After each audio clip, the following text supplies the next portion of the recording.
everybody. We're going to jump right into the business to try to make up a little bit of time. Item number 2 is the approval of the agenda. Is there any additions to the agenda? Seeing none. Approval of proceedings from the February 2018 meeting. Any comments on the proceedings back from February? Seeing none, those are approved. Moving right along to public comment. We do have a contingency from Senegal here today, and would ask Naji Lagar to please come to the public microphone to make a quick statement.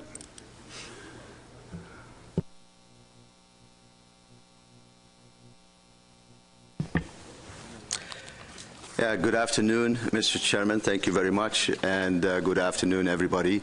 My name is Naji Lagar. I'm with the University of Rhode Island with the Coastal Resource Center. I used to be a part of this commission many years ago, and glad to be back here now working with the in a different front in Africa. I've been in Ghana, and then recently working in Senegal on still fisheries management, trying to share and exchange the learning experiences of the Atlantic States Fisheries Commission. So I have with me here a delegation that represent the Ministry of Fisheries and the Maritime Economy from the Senegal, and they are here behind me. If you would mind, stand up.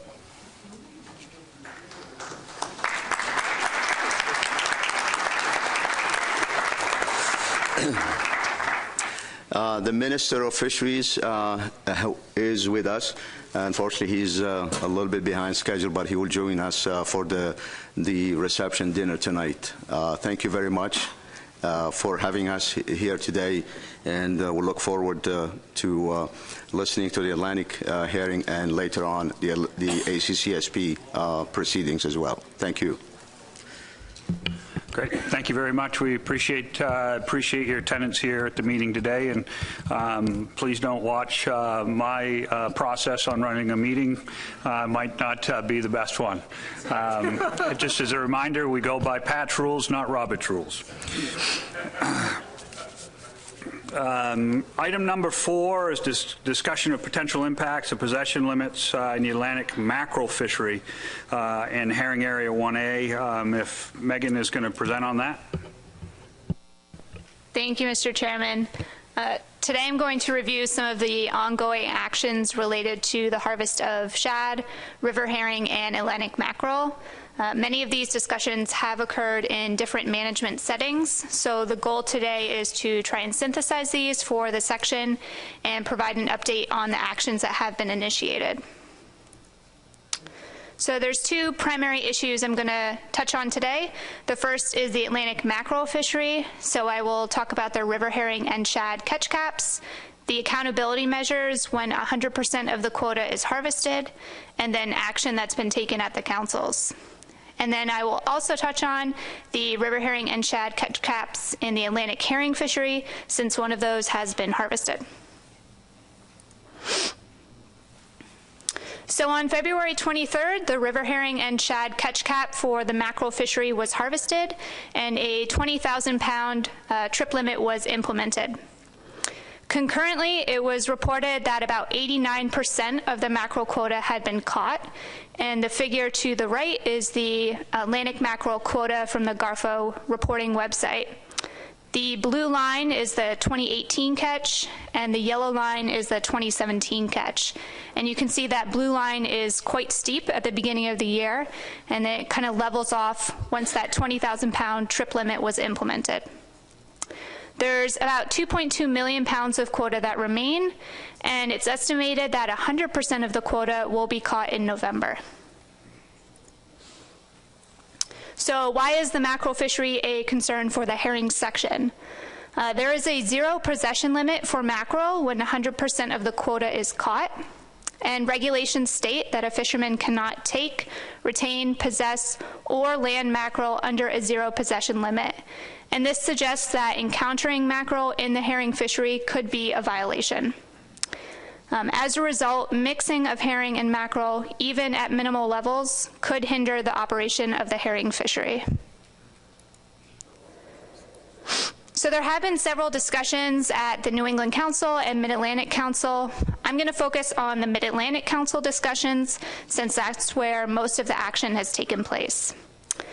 So at that Mid-Atlantic Council meeting, there were two frameworks that were initiated. One that's more of a short-term view for the rest of the 2018 fishing year, and then one has a longer view during the 2019 to 2021 specification package.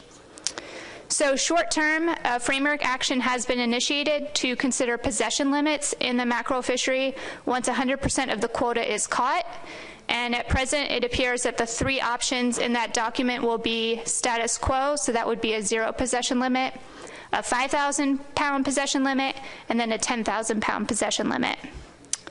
Final action is expected in June 2018, so it's a fairly quick time frame, and then subsequent rulemaking could be used to correct the prohibition on take in the current regulations. Looking more towards a longer-term solution, the Mid-Atlantic Council is working on the specification package for 2019 to 2021 in the mackerel fishery. And through that, they are going to consider incremental trip limits in the fishery. So one of the options presented in the briefing materials was that at 80% of the quota, there would be a 40,000-pound trip limit. And then once it got to 95% of the quota, there would be a 5,000-pound trip limit. These trip limits address the need for a limited amount of mackerel to be harvested following the closure of the directed fishery, and final action is expected in August. The New England Council has also discussed this issue. Given much of the action was taken at the Mid-Atlantic Council, the New England Council passed a motion of support to develop the action by the Mid-Atlantic Council to modify the possession limit and the definition of take. So overall, there are ongoing actions that should address concerns regarding the 0 possession limit ahead of November, which is again that projected date when 100% of the mackerel quota will be caught. Most of the action is occurring at the Mid-Atlantic Council, and the actions consider both immediate and longer-term solutions. And then I'll also briefly touch on the Atlantic herring, river herring, and shad caps. So on March 12th, the catch cap for the midwater trawl vessels in the southern New England mid-Atlantic area was caught. And as a result, vessels issued a federal herring permit, which fish with midwater trawl gear may not catch, possess, or land more than 2,000 pounds of herring in or from that closure area. And that's going to be the purple area on the figure. And then this final slide is just an overview of the other catch cap areas. So right now that Cape Cod area is about 15% of the river herring and shad catch cap has been caught. The southern New England bottom trawl is at 25%, and the Gulf of Maine is at 0%. And with that, I will take any questions. Thank you, Megan. Are there any questions of Megan in the presentation? Wow, everybody's quiet. Good. Seeing none, we will move on to item number 5, the Technical Committee report on spawning fish sample protocols.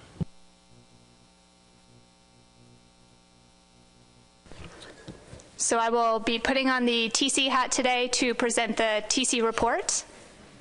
So as a reminder, at the February meeting, the section tasked the TC with investigating a method of scaling up samples of herring that are less than the required 100 fish minimum.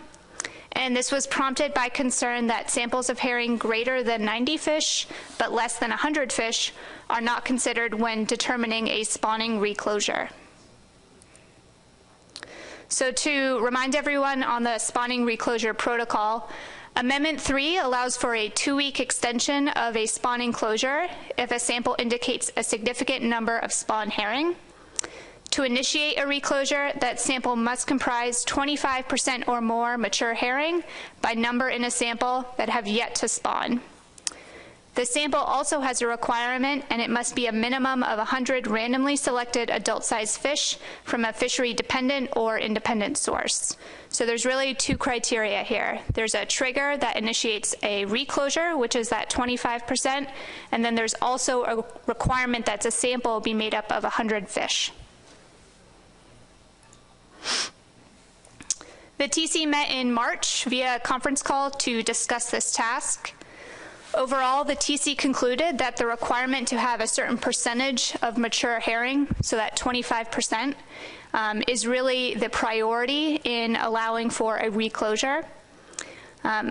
Regarding the size of the sample, the TC recommends that the section maintain a target of 100 fish per sample to ensure a robust protocol, but the TC did express comfort with a minimum baseline of 80 fish per sample. However, that sample must meet that 25% mature criteria in order to trigger a reclosure.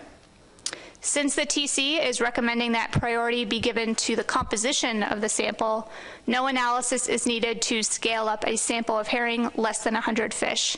So that 25% can be applied to a sample of less than 100 fish. The TC does note that whether there is an 80 or 100 fish minimum requirement, a line must be drawn somewhere to define a sample, and as a result, there will always be some samples which fall slightly short.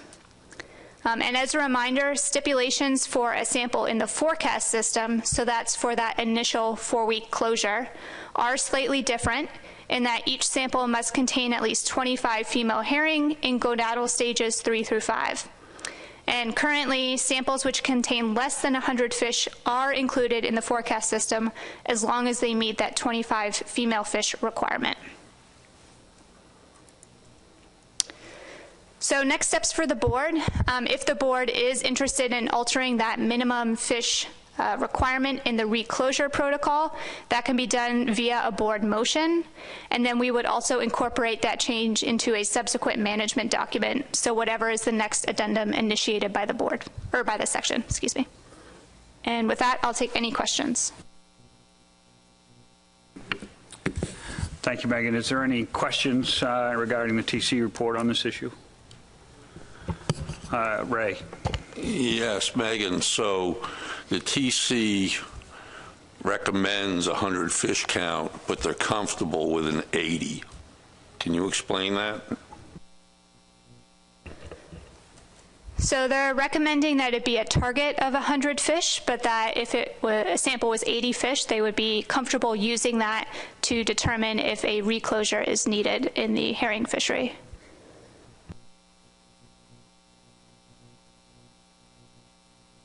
Doug.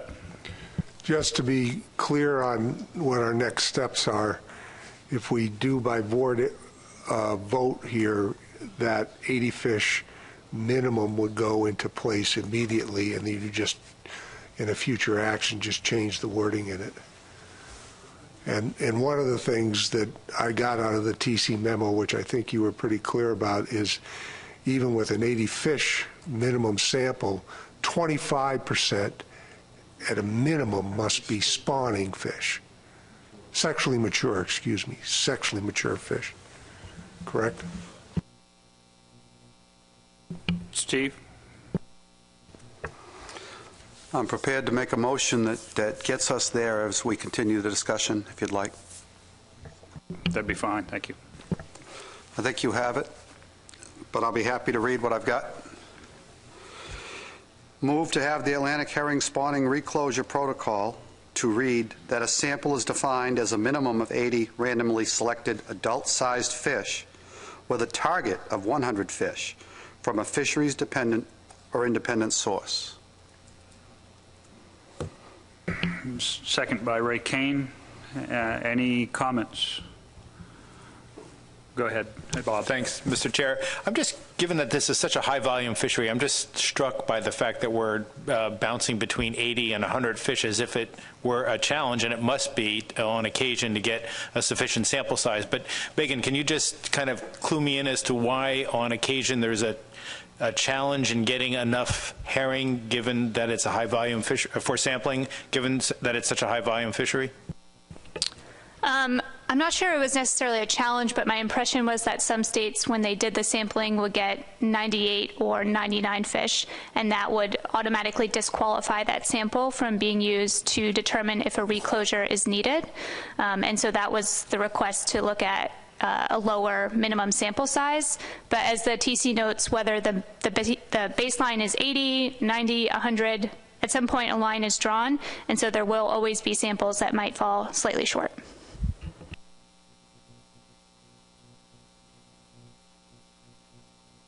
Dennis. Thank you, Mr. Chairman. Would it be better to define the amount of fish required in volume as a measure of volume versus number? Does someone sit down and count out 100 herring, or does 100 herring represent 50% of a 5-gallon pail or a full 5-gallon pail? Yeah, all I can comment on is that when my staff are picking up fish, they go down and randomly select from the catch as it's being offloaded.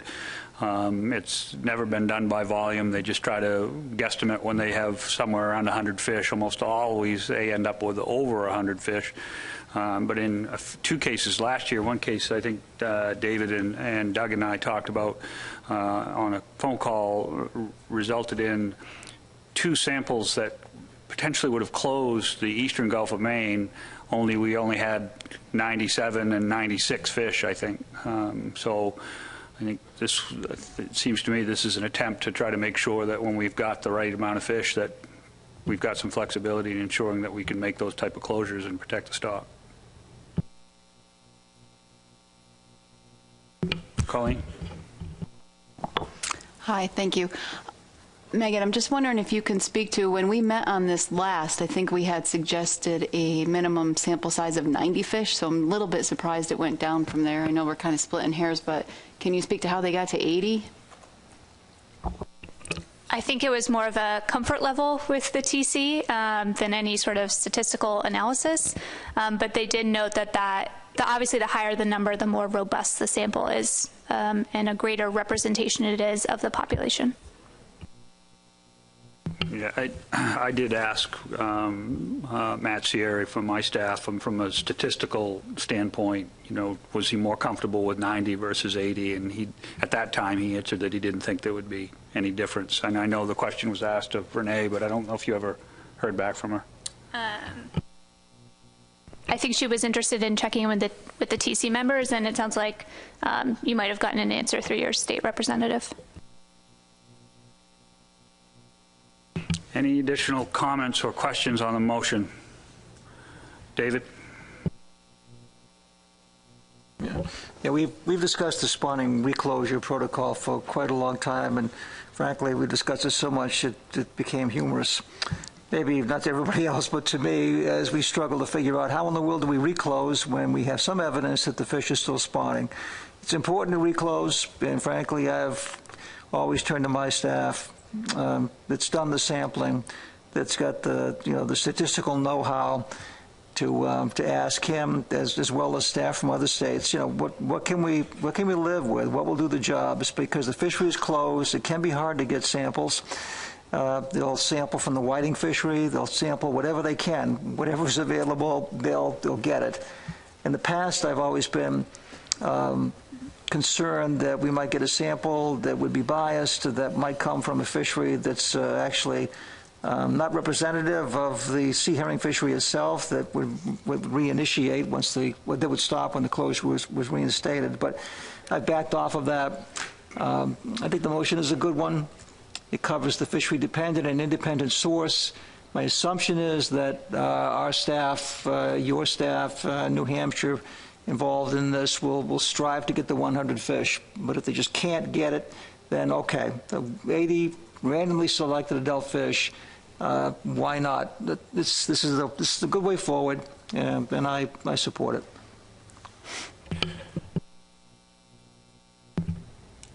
Last word. Would it be better if it read that a protocol to read that an adequate sample of selected adult fish versus a number? get away from, having a number, if it was an adequate number, with a target of 100 fish. Just a thought. That's kind of arbitrary to the sampler. I mean, it's still a target. Then who determines what is adequate at that point? The scientist. I mean, you're still looking, what happens now with a minimum of 80 when you get to 78? I mean, it just continues to pin a number where the people doing the sampling know what adequate number will give them the necessary information. Yeah, my feeling is the 80 becomes the floor. In this conversation, we don't see many less than that, but let's see what other folks have. Doug? I see the target and the threshold. And I think the threshold is what they're saying is the minimum that's adequate. Thank you. Anybody else? Seeing none, I'm going to read the motion. This is moved to have the Atlantic herring spawning reclosure protocols to read that a sample is defined as a minimum of 80 randomly selected adult-sized fish with a target of 100 fish from a fishery dependent or independent source. Motion by Mr. Train, seconded by Mr. Kane. Are there any objections to the motion? Seeing no objection, the motion passes. That concludes item number 5. Item number 6 is to consider approval of the 2018 FMP review and state compliance. Megan? Thank you, Mr. Chairman. I will go through the 2018 FMP review on the 2017 fishing year. So the last stock assessment update for Atlantic herring occurred in 2015, and it included data through 2014.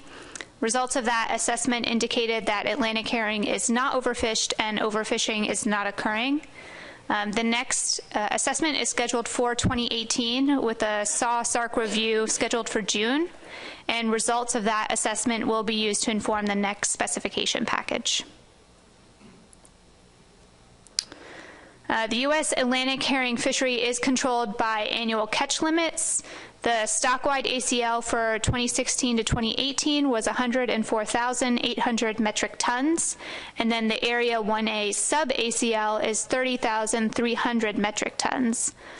Preliminary information from 2017 indicates that 29,164 metric tons were caught in Area 1A, which represents 90.9% of the sub-ACL.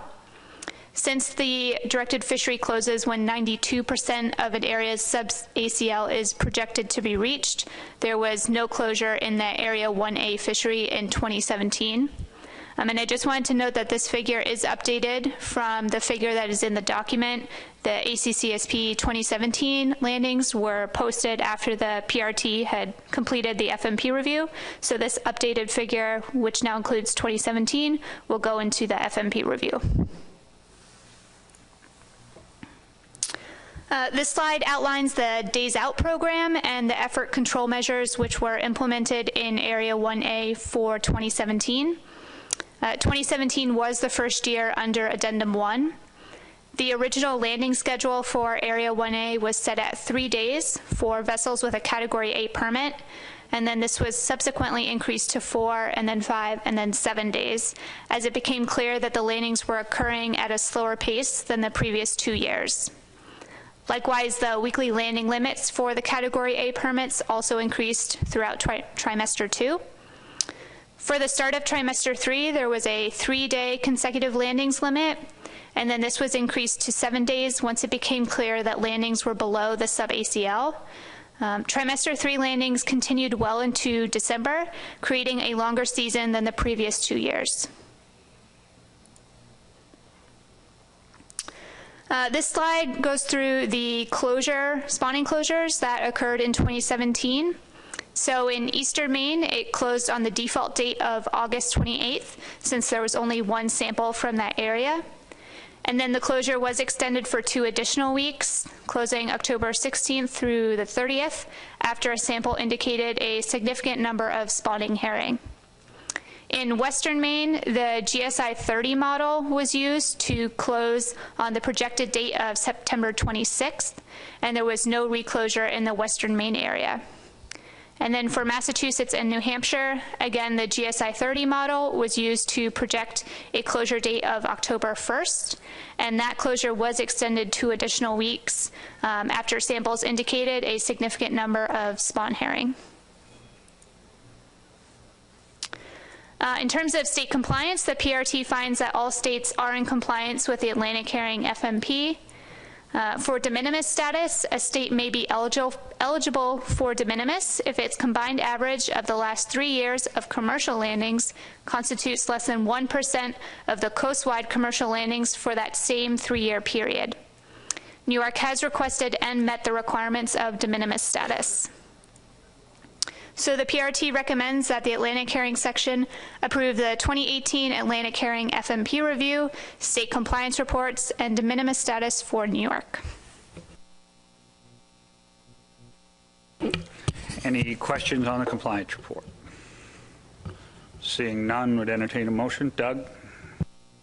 I move that the Atlantic Herring section approve the 2018 Atlantic Herring FMP review, state compliance reports, and de minimis status for New York. Motion by Mr. Grout. His second. Second by Mr. Train. Any discussion on this? Any opposition to this? Seeing none, the motion passes unanimously. That concludes the other business, includes all the business. Is there any additional business that would be brought before the section? David. Not so much business, but a comment regarding what we might see this year. That is the amount of herring that will be landed. I noticed in the presentation that Megan gave that, the most recent year's amount of landings dropped down relative to the previous years. I guess we could speculate part of the reason for that was availability of menhaden.